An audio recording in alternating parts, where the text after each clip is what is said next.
तो class 11th के जितने भी विद्यार्थियों को 13 सितंबर के दिन हिंदी का पेपर है, वहां पेपर आपका कुछ इस तरह का रहेगा। चलिए पूरा पेपर का सोल्व करेंगे। आपका देख लीजिए 80 नंबर का पेपर प्रश्न पत्र रहने वाला है। जो बच्चा बड़े ध्यान से और अच्छे से इसे समझेगा, मेरा पूरा दावा है वो 70 से 75 नंबर 100% इस पेपर में लेकर आएगा। चलिए समझते हैं कि किस तरीके से आपको पेपर को सोल्व करना है। पूरा सॉल्यूशन बताऊंगा एक एक प्रश्न का आंसर सहित। प्रेमचंद्र, थोड़ा सा बड़ा कर लेते हैं ना ताकि अच्छा दिखेगा, ये बात है। प्रेमचंद जी का मूल नाम था गणपत राय। मीरा के जो आराध्य प्रभु है वो कौन है? कृष्ण है, सब जानते हैं। मेरा तो प्रभु गिरधर गोपाल, ठीक है। कबीर ने ईश्वर को कितने रूप में माना है? तो कबीर ने ईश्वर को एक रूप बताया है। और मीरा ने श्री कृष्ण को किस रूप में स्वीकार किया? सब जानते हैं, मीराबाई उन्हें हस्बैंड के रूप में देखती थी, पति के रूप में। महाकाव्य में सर्गों की संख्या कितनी होती है? 8 हो सकती है, 8 से ज्यादा भी हो सकती है। चलिए अब है रिक्त स्थान। भारतीय गायिकाओं में रिक्त स्थान बेजोड़ गायिका कहा गया है। लता मंगेशकर को कहा गया है, ठीक है। अर्थ की दृष्टि से वाक्य के जो भेद होते हैं वो 6 होते हैं। कितने होते हैं भैया? 6। काव्य की शोभा बढ़ाने वाले तत्व अलंकार कहलाते हैं। मन्नू भंडारी द्वारा रचित पटकथा एक रिक्त स्थान है टीवी धारावाहिक। जयशंकर प्रसाद रिक्त स्थान कवि है, यानी जयशंकर प्रसाद जो है एक छायावादी कवि है। कबीरदास जी ने ईश्वर की सत्ता एक मानी है। मीरा के प्रभु सब जानते हैं गिरधर नागर है। कुल की हानि, यदि कुल की हानि है यानी कि परिवार की मर्यादा थोड़ी भंग हो रही है। द्विवेदी युग के प्रवर्तक, द्विवेदी युग के प्रवर्तक है महावीर प्रसाद द्विवेदी। यहां पर देखिए गलत लिखा हुआ है, यहां पर आएगा आपका महावीर प्रसाद द्विवेदी,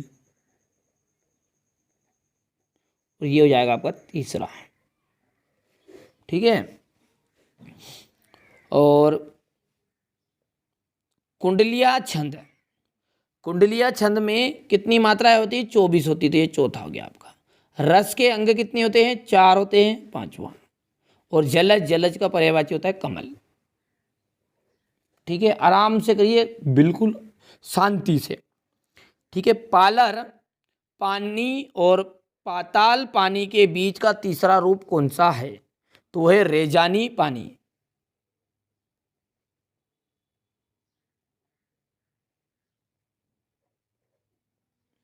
छंद कितने प्रकार के होते हैं? छंद जो होते हैं ना वो 2 प्रकार के होते हैं। रस के कितने अंग हैं? रस के 4 अंग होते हैं। जनसंचार के कोई 3 माध्यम बताने हैं, तो सब जानते होंगे। जनसंचार है मतलब हम तक कोई भी सूचना पहुंचाने का माध्यम जो है। आकाशवाणी बोल सकते हैं आप, दूरदर्शन हो सकता है,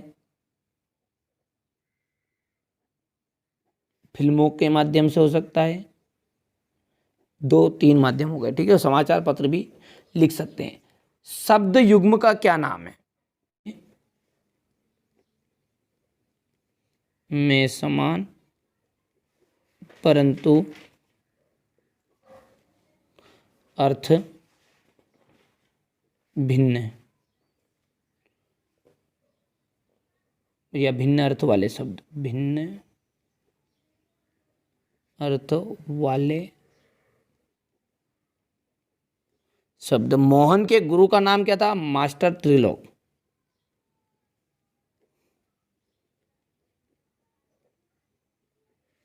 मीरा किसको अपना आराध्य मानती है? तो वो श्री कृष्ण को,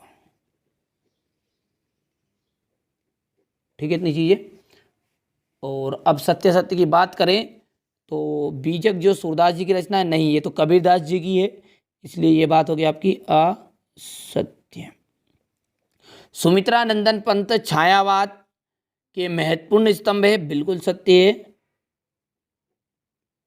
भारत में टेलीविजन की शुरुआत 15 सितंबर 1959 में हुई थी, ये भी सत्य है। भागीरथी, मंदाकिनी, सुरसारी इत्यादि गंगा के पर्यायवाची, बिल्कुल। रस के 4 प्रकार होते हैं, तो रस दो होता है, 2 प्रकार का होता है। ठीक है, तो ये 5वां आपका असत्य है।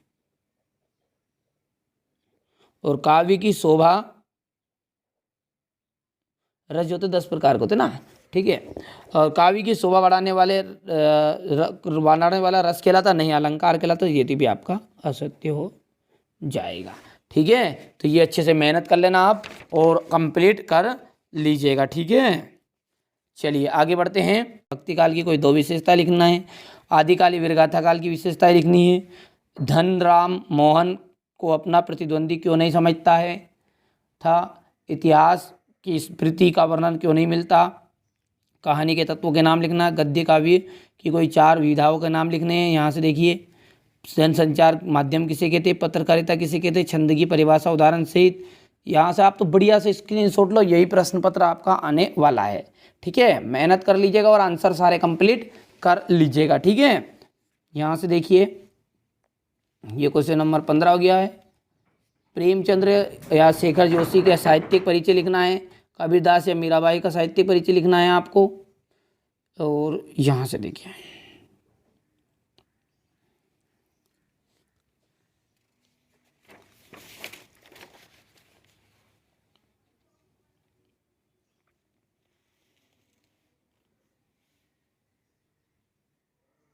हो गया। ये देखिए क्वेश्चन नंबर 21, ये इसका था। यहाँ से देखिए क्वेश्चन नंबर 22 हो गया उधर। और ये